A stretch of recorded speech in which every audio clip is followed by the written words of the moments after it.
Welcome everyone, Tactical Lich here, and today we have an exciting and close battle between Phoenix King as the Dark Elves and Tequila Sunset as the Grand Cathay army.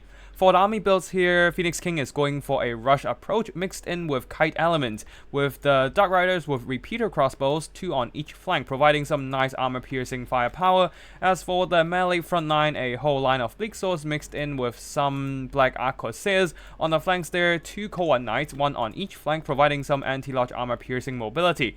In the skies, there are some Harpies to silence the Grand Cathay missiles or even hunt down their balloons. Leading the army, we have Malus Darkblade coming in with his transformation, basically his full kit really, supported by a Death Sorceress with Spirit Leech and Fate of Buna. As for the other side, the Grand Cathay army, a front line of Jade Warriors, no missile infantry because the Harmony buffs will be provided by the Sky Lantern and both of them are actually Sky Lanterns. Some very solid armor-piercing firepower, and also they are protected by 2 Great Longma Riders, one of them the Righteous Lances of Weijing, which has the armor-piercing attacks.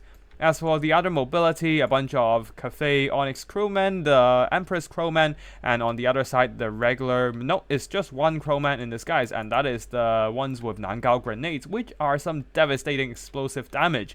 As for the ground mobility, we have some Jade Lances, 3 of them in fact, which can be fairly solid if they are buffed up by Harmony. As for the leadership, Tequila Sunset is going for a rather unusual choice.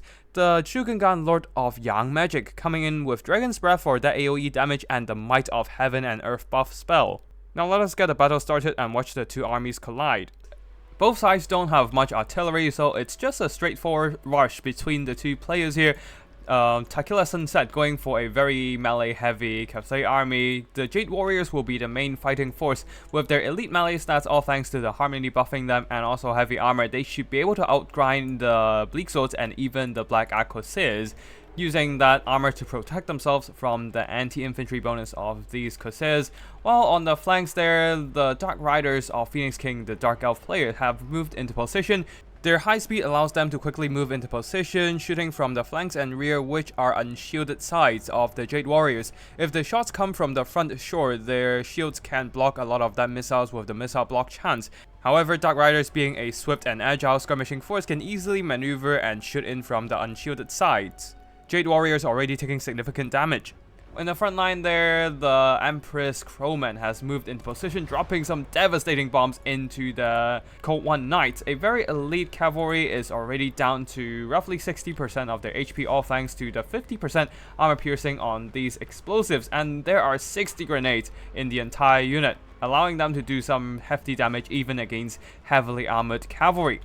In the skies there, the Crows of Cain are moving in, while Malus has taken some noticeable damage from the crane guns of the Sky Lantern. They have pretty good accuracy, so even when shooting small targets like a foot or mounted character, they can still hit rather reliably. Now in the skies there, Righteous Lances and the Great Longma Riders are kind of just staring at their targets, but finally they are moving in to counteract the Harpies here. Empress Crowman with super elite melee stats. They are not buffed up by Harmony just yet, but still having 44 melee attack and 41 melee defense, they're easily beating up the much less elite Harpies. While over here in the front line, the Righteous Lances of Weijing are hit by a Fate of Buna. The Might of Heaven and Earth might give them massive damage output, even wrecking all these Code 1 Knights, but there is nothing to save them from the direct spell damage. While in the skies there, one of the Sky Lantern is being surrounded by a bunch of Crows of Cain, and the Sorcerers of Death slowly whittled down by their melee attacks. This forces Cathay to send in their Great Longma Riders. Even the Dragon-Blooded Shugengan Lord will be reinforcing this battle, but on the other side there, the Jade Lances have been dealt with by a Hammer and Anvil from the Bleak Swords and Koa Knights, while the Black Arc Corsairs Bleak Swords on the front line are not having such a good time fighting through the buffed up Jade Warriors with all their stats bonus, with the defensive stance, Battle Harmony Yang, and the Eye of Dragon. Doesn't really buff their melee stats, but getting some extra leadership is always nice. And don't forget, they do have formation attacks on, so they are just holding the line. You can see that all the Bleak Swords are basically routed. There's still one unit holding on against some Jade Lances, but mostly the Bleak Swords are gone, just the Black Arc Corsairs holding the line.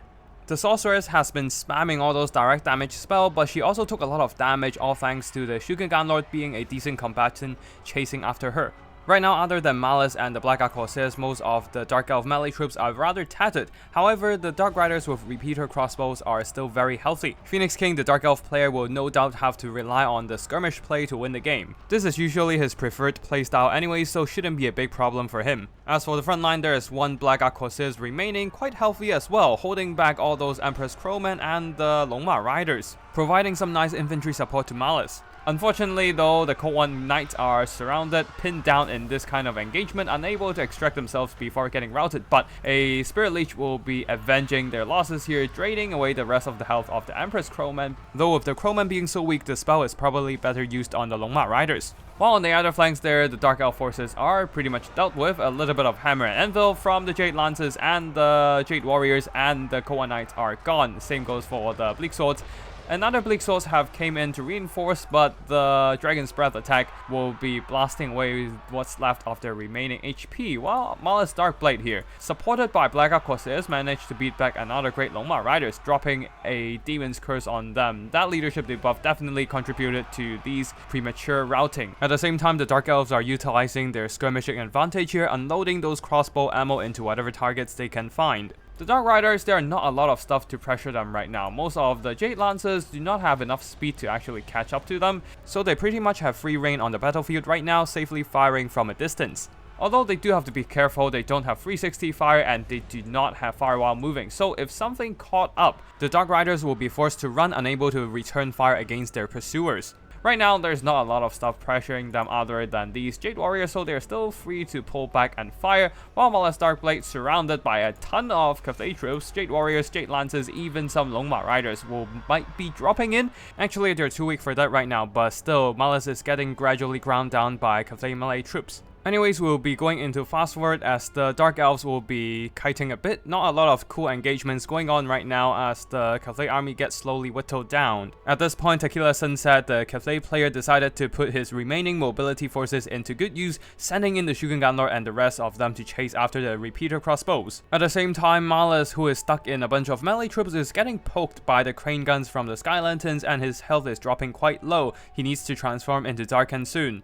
As for the mobility fight, some of the Jade Lancers managed to catch up to the Dark Riders with their charge acceleration, while over here, the Dark Riders also cannot fire due to the pressure from the Jade Lancers. Due to the lack of melee troops to protect her, the Death Sorceress is dead, no more magic for the Dark Elves. Outside from the recently transformed Zarkan, all that's left for the Dark Elves are the repeater crossbows, but they are struggling to fire because the Great Longma Riders do have more speed than the repeater crossbows, constantly outrunning the Dark Elf skirmishers. The Dark Riders can only keep running, unable to stand still and fight back, because once they try fighting back, the pursuing Jade Lancers will come in and deliver a devastating charge.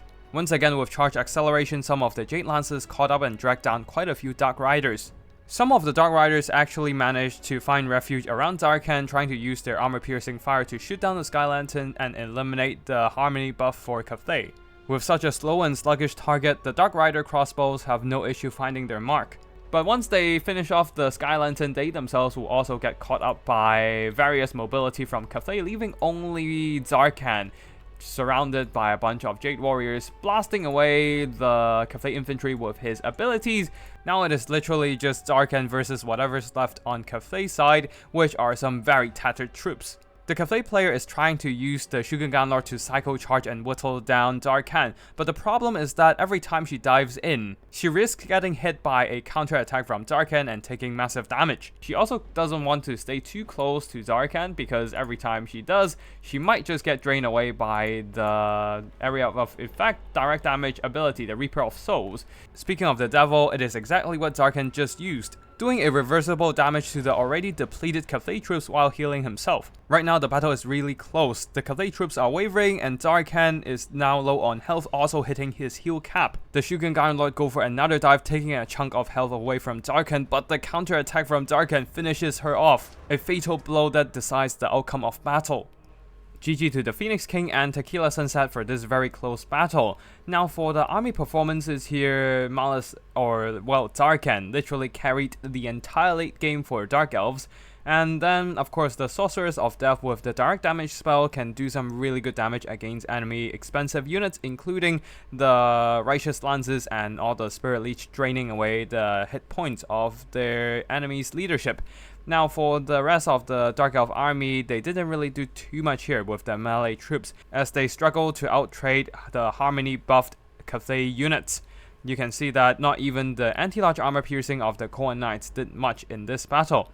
However, the armor-piercing missiles did manage to circumvent most of that Cathay armor, doing some very cost-effective damage using their speed to keep ahead of their opponents and then shooting them up with some rather cost-efficient firepower. As for the Grand Cathay army here, the Righteous Lances didn't do much here, being targeted by a Fate of Buna with no healing to mitigate it. However, the Longma Riders that survived into the late game actually did a lot of damage.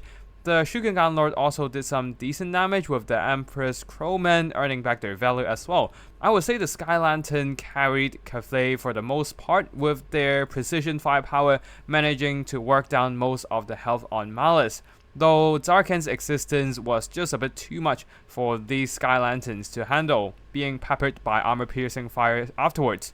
As for the Jade Lancers being buffed up by Harmony, they were able to trade cost efficiently in melee combat, though the Jade Warriors didn't have enough melee attack stats to actually earn back their worth. And yeah, that's it for today's battle. I hope you all enjoy, and if you want to see more Total Warhammer multiplayer content, be sure to subscribe to my channel.